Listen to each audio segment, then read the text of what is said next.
Hello, and welcome to Calgary Connected, a series of podcasts presented on behalf of Communities First. We'll be talking with our candidates about the issues and opportunities people like you are facing today. I'm your host, Tom Spear. Every 2 weeks, we'll dive deep into topics like housing, taxes, affordability, and more as we move towards the Calgary civic election this October 2025. Today we're going to be talking about blanket rezoning. As you may recall, after the longest public hearing in Calgary history, which included more than 700 presentations spread over 12 days, the new bylaw in effect allows duplexes, row houses, fourplexes, and more to develop on lots that are currently zoned solely for single residential buildings. The new bylaw passed by a narrow vote of 9-6. Joining me today to talk about this is Andre Chabot, one of the city's longest serving councillors, and he's currently seeking re-election in Ward 10. Andre was one of the leaders against blanket rezoning. Welcome, Andre. Thanks for having me, Tom. So let's start with you. Where did this idea of blanket rezoning come from? I believe the idea was first introduced as a suggestion by our administration on a way to improve the sustainability or the viability of the city, if you will, greater tax return in a smaller footprint. And what were the reasons why you felt that this proposal was being brought forth?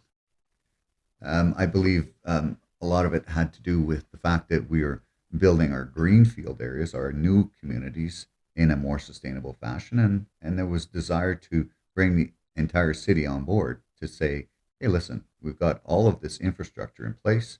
Why don't we make better use of our infrastructure by adding more people in an already established area to make use of all the pipes and the sewage lines and the fire protection services and police protection and without having to invest into new infrastructure.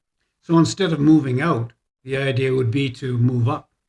Yeah, and the thing is that we have responded to the moving out by making sure that the developers pay their full share, 100% of the cost of the infrastructure, as well as making sure that there are no operating costs. Like we don't have to, subsidize it with property tax dollars from day one. Most of our new communities go through that process where we assess it before we actually allow them to move forward with the development, so that there is no cost to taxpayers.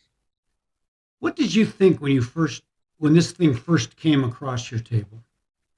Well, the blanket concept was very similar to the blanket rezoning of secondary suites, and from my perspective, I saw it as a direct target against areas like mine, where they're the ones who would be the most impacted by this. Let me ask you that. What impact will or would this have on your ward? The concept of not having it strategic and planned and focused areas and allowing it to occur anywhere means that people will look at places where it's the cheapest to buy homes, where they can tear them down and redevelop and then rent the units out or sell them at market rate. But in my area, because the homes are a lot cheaper, it's a lot more feasible for a developer to make money. And that kind of stifles people's ambitions? Yeah, well, insofar as if you create the opportunity for people to live anywhere and everywhere in the city, all people, then the ability for someone to try and work their way up into a different lifestyle or a different community or a different style home, it takes away that ambition to try and seek something better. So there's a lot of folks that were there because they'd worked their whole lives to acquire the homes that they did, and they felt that they had bought into a community for a very specific reason, because that's the lifestyle they wanted. That's the peace and tranquility that they were seeking. It's not about, people say it's not, communities aren't the homes, it's the people. Well, there's some truth to that. It's not just the home, it's not just the built form, it's also the people, but also the tranquility and the peace of mind that goes along with that. So when I was younger, I lived multifamily, and I was raising a family with young children, and I was content with living in that lifestyle, with that environment of a whole bunch of people around me and a whole bunch of other children, which was great for me at the time.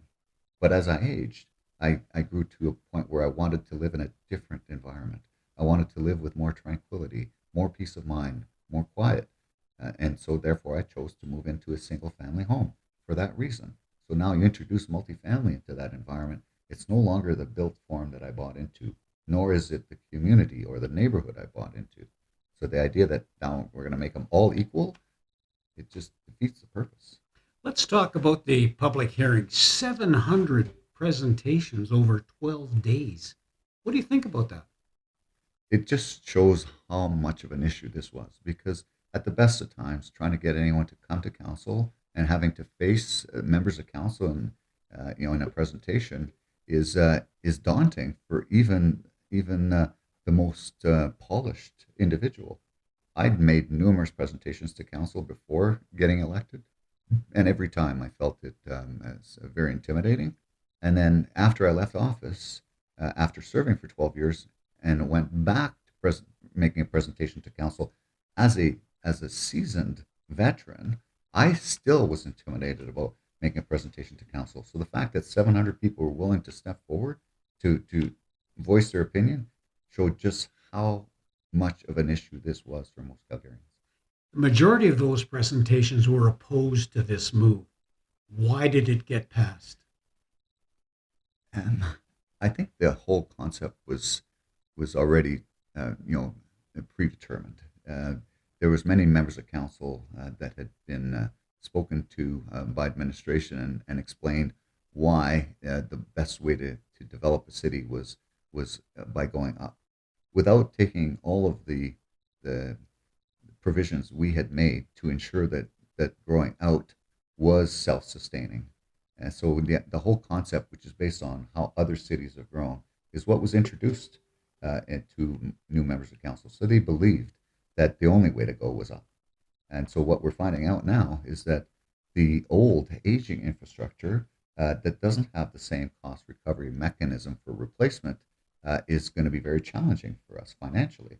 So one of the things that I believe we should focus on as a new council is investing in some of our existing infrastructure and still continue with that process, but in a very strategic and focused area, so that we don't have to spend billions of dollars to try and upgrade all of our systems throughout the city, but rather focusing it on areas that had the greatest potential for return on investment. And how would you determine that? I mean, we're talking sewer lines, we're talking water lines, we're talking roads, we're talking parks and green space. I mean, how do you determine what needs to be repaired and upgraded and what doesn't?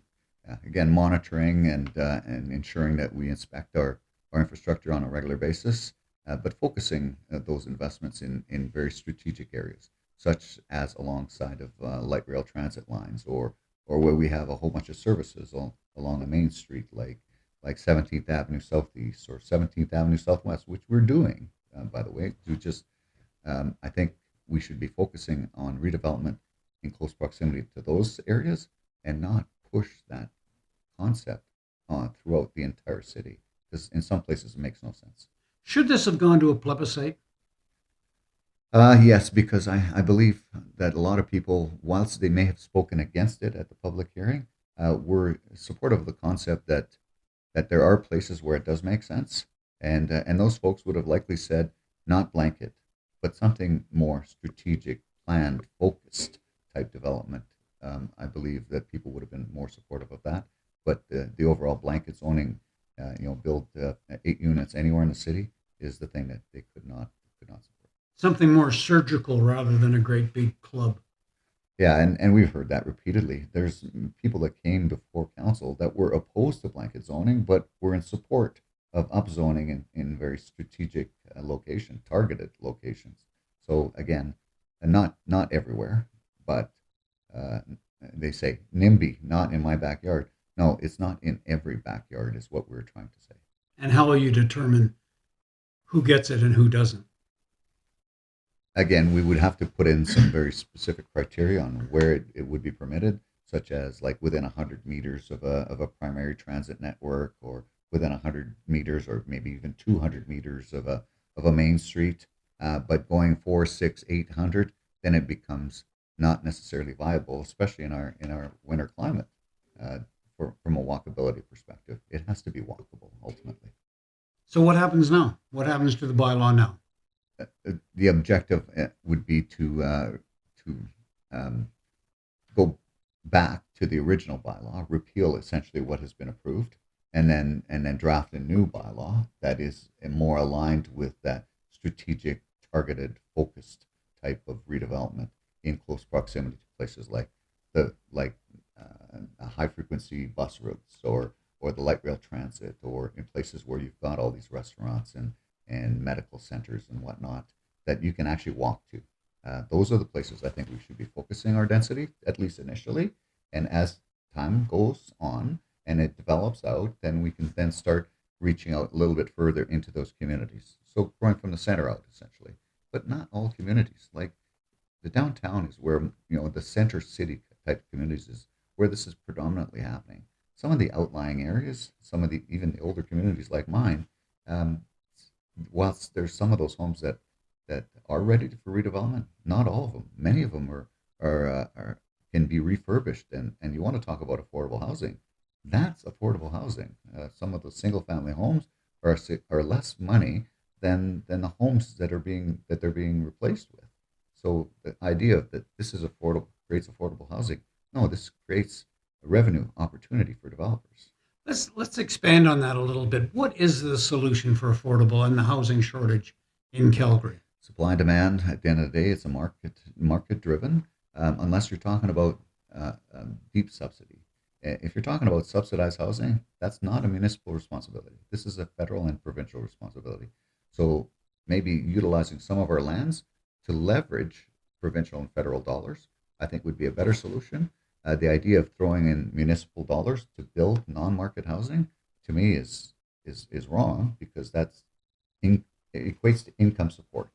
Income support is not a municipal responsibility, primarily because we don't get to collect income tax. Federal and provincial government get to collect income tax. Therefore, income tax should go towards income support, not municipal property taxes. That's for delivering core municipal services. Let me ask you a little bit more about that as far as affordable housing is concerned. What role do you see as a vacant available city land plays in that? Yeah, well, we do have some. Some aren't really well suited for housing, but there's other things that it could be used for, including things like micro shelters, and even like, I don't know, temporary RV parking lots. Again, operated by somebody else, not the city of Calgary, because we're not in the business of operating, mobile home parks or micro shelters. But the province could certainly play a role in that, and they could make use of our lands for that purpose. But we have other lands, of course, that we're already leveraging as much as we can with third-party suppliers to build affordable housing, non-market housing on city-owned land. So, from my perspective, vacant city-owned lands, we should leverage that, use that value of that land to leverage federal and provincial dollars, who ultimately are the ones responsible for delivering affordable housing. Andre Chabot, thank you very much. My pleasure. Thanks for having me. And Rob Ward, one of the bright young lights in the city council scene. He's running again in Ward 11. Welcome, Rob. Thank you for having me. Let's start off with, where did this idea of a blanket rezoning come from? Well, I would say it came from city administration. It certainly didn't come from the community. When we look at how the public hearing went down for this, we had the largest public hearing in Calgary's history. And that to me tells me that this is probably not something that came from the community or the residents in the community. It came from administration at City Hall. What did you think when you saw 700 people over 12 days came to talk about this, and most of them were opposed to it? Well, that to me says that, there's a lack of accountability there. Perhaps we didn't consult with the community early enough, or even at all. When you have 700 people that are willing to come down to City Hall, take time out of their day, multiple days for some of these people, that to me indicates that we got something wrong. People don't agree with what we're doing. So this proposal more or less came from the administration. Why do you think they brought this forward? I'm not exactly sure, to be honest. We have enough zoned land in Calgary to build all sorts of different types of housing, duplexes, fourplexes. We also have enough land to have up to 440,000 units built in Calgary right now. So this to me almost seemed like solution in search of a problem. Um, yeah, I'm not sure why it came through. If we're looking to actually solve a housing crisis, this isn't the golden ticket idea that I think it was sold as. How much of an eye roll was this for you when you first heard about this? I mean, I just thought there's better things we can do to solve a housing crisis or an affordability crisis. Again, this isn't a golden bullet, one size fits all solution to fix that problem. So when I first heard about it, I thought, well, this isn't planning. This is just a blanket approach that doesn't really solve the issue. We need to be a bit more strategic. We need to be a bit more, I would say, forward thinking in how we solve this problem rather than just a blanket solution that basically absolves city council of any responsibility for actually solving the problem.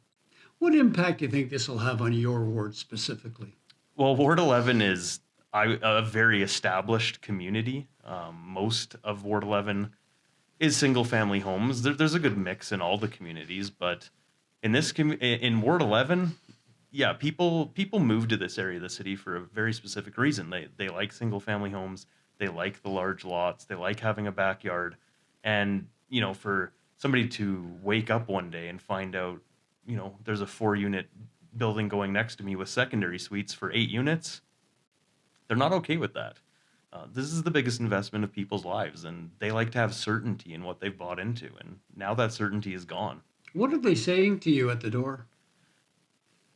Reverse it. Reverse blanket rezoning. That's honestly, we saw at the public hearing, it was, I think, 71% were against it. That was on the whole city. Ward 11, as I said, is in quite established communities. I would dare say it's higher than that. So, Given the reaction to this and the public hearing, do you think this should have gone to a citywide vote? it probably should have. I mean, we've had plebiscites for much less issues. This is something that, again, it's a blanket bylaw that changes the entire city, so it affects everybody. So yeah, perhaps it would have been good for a plebiscite and a citywide input. Now, this bylaw has been passed. What do you do now?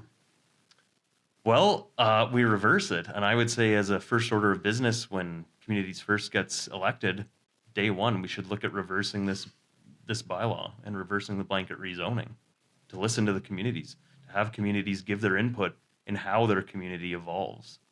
We don't have that right now with this policy, so that needs to change. Once you reverse it, once you negate it, what happens? Then what? Well, then I think we go back to a proper planning process where communities and residents have their input heard and implemented into the plan. Even right now, when we look at local area plans, that's sort of a plan for each, community or group of communities. People say that going and giving their input at these engagement sessions, they feel like it's a waste of time because they give specific input and then they see the plan in the end and their input is nowhere to be seen. So we need to make sure that when we do plan, people's input is in the finished product. What was wrong with the old system? I think people, as I said, they just didn't feel like their input mattered, and things were already, concluded ahead of time. The fix was in, as they say. So people just, they didn't feel like they were being heard. Well, maybe heard but not listened to. One of the reasons for doing this was to help with the so-called housing shortage in Calgary. Is there a shortage, and what should be done about it? Well, I think there is a shortage, and I think it stems from powers even above our city. Our whole country is seeing a housing shortage, and I think there's progress being made at the federal level to take care of some of that. But in Calgary, we have enough land. We have enough pre-zoned land to build so many different types of housing and such a large quantity of housing. So what we could do is make sure that housing gets built quicker so that we can help with the crisis rather than, again, this blanket approach. Let's build housing quicker. How do you do that? Well, you eliminate red tape. Administration used the word red tape to describe public hearings. I think that's somewhat disrespectful and wrong. That's not public hearing. That's getting public input. That's a democratic process. Eliminating red tape is making sure that when we're getting an approval, it doesn't take 8 months. It takes ideally 2 months or 1 month. That gets housing built quicker. Blanket rezoning does not do that. With this red tape, what causes this backlog? What causes this big delay in getting the approvals? Well, I would say it's an inefficient process, an inefficient planning department. I've spoke to some applicants and they say, I'm building quite a complex building, 4 units with secondary suites, and it's going to the junior planner. Meanwhile, the senior planning employees are handling a simple duplex. So let's give the experienced people the more complex things. Let's speed up the process. Every time we delay, all that's doing is increasing housing prices. So we're actually making the problem worse. So streamline it. Exactly. It should be a quick, easy process with certainty. Let's get things built. Rob, where do we go from here? Well, I think Communities First has put out their statement. We're going to reverse blanket rezoning. That's going to be one of our first orders of business. We're going to, make sure the community input is valued and part of the process. And we're going to help streamline the process of getting housing approvals. We want homes built faster. We're not anti-development. We're anti-shutting out the public's input and their opinion. So, yeah, let's get housing built quicker that people are okay with and provide certainty as to where that goes. Let's explore this idea of streamlining. What do you see needs to be streamlined? I think the process for approvals needs to be streamlined. Right now, when an application comes in, it's kicked around between various departments in the city, and it hits roadblocks along the way. So I get an approval from one department. All right, I'm good to go. Oh, red light, just wait. Now we got to wait for the other department to give an approval. Oh, that one's good. All right, here we go. No, just wait. There's another department that needs to look at it. It's not streamlined. It's not efficient. And that's what's causing such huge delays to get permits approved and to get housing built. So, and the priorities seem to be a little mixed in the big blue iceberg. Well, exactly. When it goes to a different department, that's not always their number one priority. So it kind of sits on the side desk and, well, we'll get to it one day. That's not efficient. That's not getting housing built, and that's just making housing more expensive. So we need to streamline that process and just make it quicker, more efficient. And how are you going to do that? Well, I think we need to reorganize how things are done. I don't think that every application needs to go to every single department. If it's a simple, duplex, does that need to go to Calgary Planning Commission and spend weeks upon weeks sitting there on a desk waiting for approvals? Probably not. We can streamline things. We can get approvals done significantly quicker. Rob, thank you very much. Thank you. If you have any questions, comments, or observations, please contact us at info@communityfirstyyc.com. That's all one word. And let us know what you think and how you feel. This has been a Communities First podcast. I'm Tom Spear. See you next time.